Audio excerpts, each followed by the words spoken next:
third concept that divides collectivism from individualism has to do with responsibilities and freedom of choice. We have spoken about the origin of rights, but there is a similar issue involving the origin of responsibilities. Rights and responsibilities go together. If you value the right to live your own life without others telling you what to do, then you must assume the responsibility to be independent and to provide for yourself without expecting others to take care of you. Rights and responsibilities are merely different sides of the same coin. If only individuals have rights, then it follows that only individuals have responsibilities. If groups have rights, then groups also have responsibilities, and therein lies one of the greatest ideological challenges of our modern age.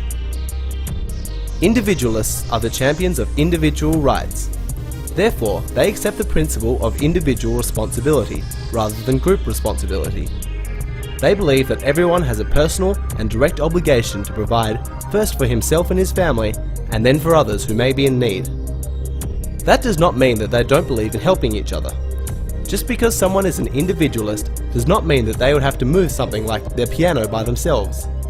It just means that moving it is their responsibility, not someone else's, and it's up to them to organise the voluntary assistance of others.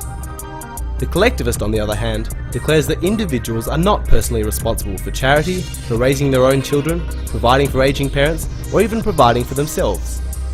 These are group obligations of the state. The individualist expects to do it himself, and the collectivist wants the government to do it for him, to provide employment and healthcare, a minimum wage, food, education, and a decent place to live. Collectivists are enamoured by government. They worship it and are fixated by government as the ultimate group mechanism to solve all problems. Individualists do not share this faith, and they see government as the creator of more problems than it solves. They believe that freedom of choice will lead to the best solution of social and economic problems by comparing millions of ideas and efforts, each one subject to trial and error and competition. The results are far superior to what can be achieved by a group of politicians or a committee of so-called wise men. By contrast, collectivists do not trust freedom. They are afraid of freedom. They are convinced that freedom may be alright in small matters such as what colour socks you want to wear, but when it comes to important issues such as the money supply, banking practices, investments, insurance programs, healthcare, education and so on, freedom will not work. These things, they say, simply must be controlled by the government. Otherwise, there would be chaos. There are two reasons for the popularity of this concept. The first is that most of us have been educated in government schools, and this is what we were taught. The second is that the government is the one group that can legally force everyone to participate. It has the power of taxation, backed by jails and force of arms to compel everyone to fall in line, and that is a very appealing concept to the intellectual who pitches himself as a social engineer.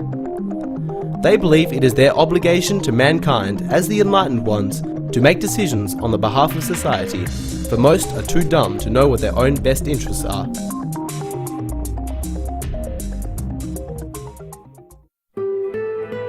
Individualists also believe that they are right, and that the masses seldom do what they should, but they do not accept that you can force people to comply with your will.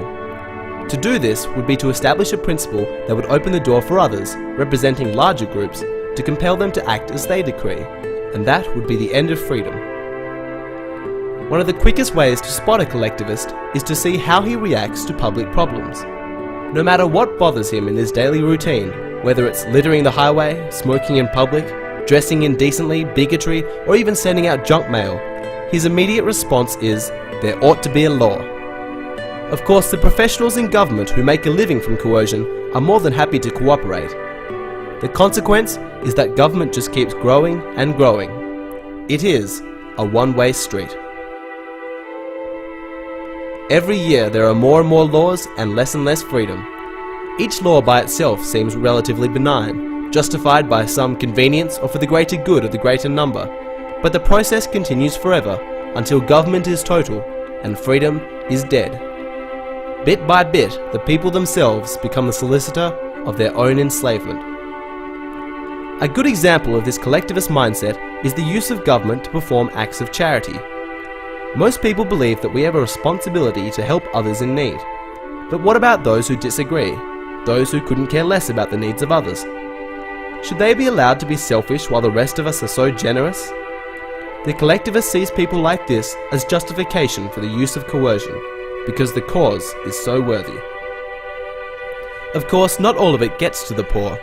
It takes a giant bureaucracy to administer a public charity, and the individuals in government have become accustomed to a large portion of that wealth, while the rest are grateful for whatever they can get. They don't care how much is consumed in the process because, after all, it was stolen from someone else anyway. We all know the biblical story of the Good Samaritan who stopped to help a stranger who had been robbed and beaten. But what would we think if the Samaritan had pointed his sword at the next traveller and threatened to kill him if he didn't also help? At that point, the Samaritan would have been no different to the original robber, whose motive for attacking the victim could well have been to feed his family or to afford a better doctor for his wife. Regardless, a crime done for virtuous motives is a crime nonetheless. When coercion enters, charity leaves. Individualists believe that a person should be free not to be charitable. If they prefer to give to a different charity, if they prefer to give a smaller amount, or if they prefer not to give at all, there is no right to force him to our will. We may try to persuade him, we may appeal to his conscience, and especially we may show the way by our own good example. But individualists reject any attempt to gang up on him, either by physically restraining him while removing money from his pockets, or by using the ballot box to pass laws that will take his money through taxation. In either case, the principle is the same. It's called stealing. Collectivists would have you believe that individualism is merely another word for selfishness, because individualists oppose welfare and other forms of coercive redistribution of wealth. But just the opposite is true. Individualists advocate true charity, which is the voluntary giving of their own money, while collectivists advocate the coercive giving of other people's money, which is of course why it is so popular. One of the most popular slogans of Marxism is, "From each according to his ability, to each according to his need." That is the cornerstone of theoretical socialism, and it is a very appealing concept, but it is incomplete. The unanswered question is, how is this to be accomplished? Shall it be in freedom or through coercion? For the individualist, a worthy objective does not justify committing theft and surrendering freedom, while for the collectivist, the ends justify the means. In the next part of this series, we examine equality and inequality under law. We will study how collectivists use government for welfare and to enforce racial or gender quotas in order to bring about a more equal society, and also the opposite view of individualism, that regardless of personal inequalities of means or circumstance, we all deserve the same equality under the law.